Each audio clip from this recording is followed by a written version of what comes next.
হয়ে গেছে। তো চলে এসেছি এখন ছাদে।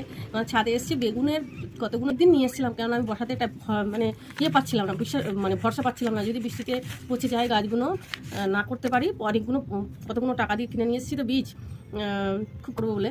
এই যে চারা করছি, এই যে দেখুন বীজগুলো আমি আপনাদের দেখাই, বেগুনের বীজ এই দেখুন বেগুনের বীজ। এই যে এবারে একটা একটা করে সব বসাবো। এই যে আমি বেগুনের চারা কিনে নিয়ে আসি না, আমি সব বীজ নিয়ে আসি বা দোকান থেকে বীজ কিনে নিয়ে আসি, আমি নিজেই চারা তৈরি করি। এভাবে চারা তৈরি করছি। এবারে এরপর দিয়ে একটুখানি ভার্মি কম্পোস্ট দিয়ে ঢাকা দিয়ে একটু জল স্প্রে করে দেবো। 2-4 দিনের মধ্যেই আবার গাছ সব বেরিয়ে যাবে একটু একটু করে। কি কি বেগুন লাগালাম বা কীরকম হবে আপনাদের সম্পূর্ণই পরে যখন গাছগুলো বেরোবে বা গাছে বড় হবে, বেগুন হবে, তখন আপনাদের আবার